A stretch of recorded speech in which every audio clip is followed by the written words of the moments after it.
আসসালামু আলাইকুম ভাই মাসুদ, কোথায় যাচ্ছ? ওয়ালাইকুম আসসালাম ভাই, আমি বাজারে যাচ্ছি। ভাই মাসুদ, নামাজের সময় হয়ে গিয়েছে, নামাজটা পড়ে গেলে ভালো হতো না? না ভাই, একটা অসুবিধা আছে। কি অসুবিধা, খুলে বলো না। ভাই, রাস্তায় আসার পথে পাখি কাপড়ে পায়খানা করে দিয়েছে, তাই কাপড় পরিবর্তন না করে নামাজ হবে কি? ভাই মাসুদ, কোনো হালাল পাখি বা পায়রা ছিল না কোনো হারাম পাখি ছিল?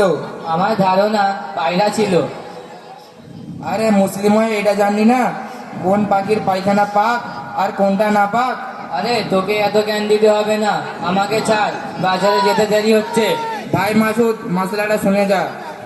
আচ্ছা, তোমার নাপাকির মাসাইল এক এক করে শুনিয়ে দাও তো। মুরগি হাঁসের পায়খানা নাপাক। আর মুরগি ও হাঁস ছাড়া বাকি সমস্ত হালাল পাখির পায়খানা পাক, যেমন হালাল পায়রা, চিড়িয়া ও ইত্যাদি। সমস্ত হারাম পাখি পায়খানা নাপাক, যেমন কাক, চিল, শকুন ইত্যাদি। হারাম জন্তুর কুকুর, বিড়াল, গাধা ইত্যাদি পেশাব, পায়খানা, রক্ত, পুঁজ, দুধ, ঘাম এবং মুখের লালা নাপাক। শুধুমাত্র বিড়াল এবং গাধার লালা ও ঘাম পবিত্র। শুকর এবং তার শরীরে সমস্ত অঙ্গ প্রত্যঙ্গ সবকিছুই নাপাক। হালাল জন্তুর গরু, ছাগল, ঘোড়া ইত্যাদি পেশাব, পায়খানা, রক্ত, পুঁজ নাপাক। ওই সমস্ত জন্তু যার মধ্যে প্রবাহিত রক্ত আছে, যেমন মৃত ছাগল, মৃত পায়রা ইত্যাদি নাপাক। যে মৃতের মধ্যে প্রবাহিত রক্ত নেই সেটি নাপাক নয়, যেমন মাছি, মশা, ছারপোকা, কীট পতঙ্গ ইত্যাদি। এমনভাবে এই সমস্ত জিনিস এবং মাছের রক্ত নাপাক নয়। শুকরিয়া ভাই, আল্লাহ তোমাদের ভালো করুক। আমরা তো এতদিন কিছুই জানতাম না। যাই হোক, তোমরা অনেক কিছু শিখিয়ে দিয়েছো। মালিপাড়া দিনে তো জলসা যাবি তো? হ্যাঁ ভাই, একটু ঠান্ডা লাগছে, কোটটা নিয়ে আসি, একসাথে যাব। ভাই, আমার কোটটা দাও তো। এই লাও ভাই কোট। ভাই, কোটটা ভিজে ভিজে লাগছে। ভাই, আনার সময় ময়না গায়ে পিছাব করে দিয়েছে। আরে ও তো 2 মাসের বাচ্চা, কিছু হবে না, দুগ্ধপোষ্য শিশু।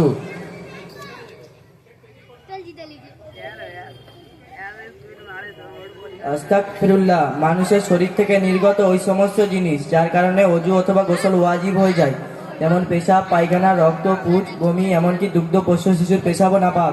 লোক দেখতে তো তুই উঠে দেখে আছিস।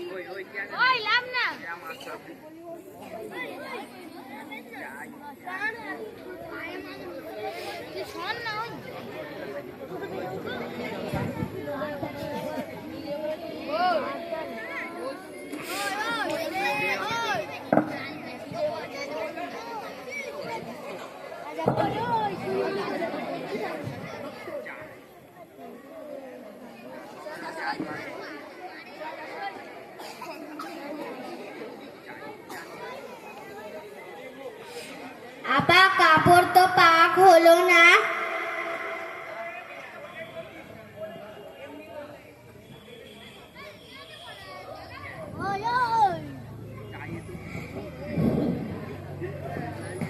কাপড় তো 3 বার ধুলাম, তাও পাক হয়নি বলছিস? তুমি 3 বার ধুয়েছ ঠিকই, প্রত্যেকবার নিয়েছ, তবুও পাক না হওয়ার কারণ যে যখন তুমি নাপাক কাপড়টাকে পানিতে ডুবিয়েছ, তো পুরো বালতির পানিটা নাপাক হয়ে গিয়েছিল, ফলে বালতির ভেতরের অংশ নাপাক হয়ে গিয়েছিল। তা তুমি বালতিটা ভালো করে না ধুয়ে তাতে দ্বিতীয়বার পানি দিয়েছ, তার কারণে দ্বিতীয়বারের পাক পানিটাও নাপাক হয়ে যায়। এইভাবে কাপড় ধুলে কোনোদিন পাক হবে না।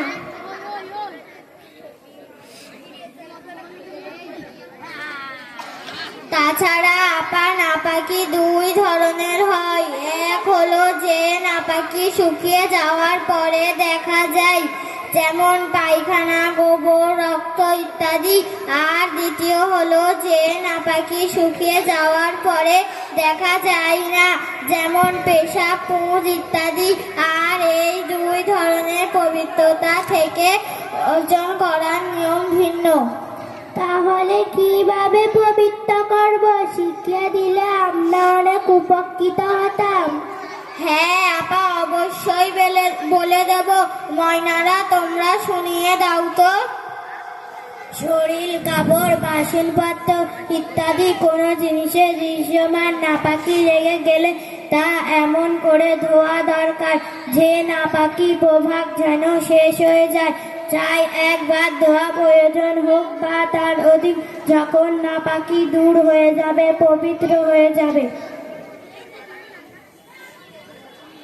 কাপড়, চাদর ছাড়াও এমন জিনিস যেগুলো নিংড়ানো যায়, তাতে যদি দৃশ্যমান নাপাকি লেগে যায় তাহলে তাকে 3 বার ধোয়া এবং প্রত্যেকবার ভালোভাবে নিংড়ানো আবশ্যক, অন্যথায় এই জিনিস পবিত্র হবে না।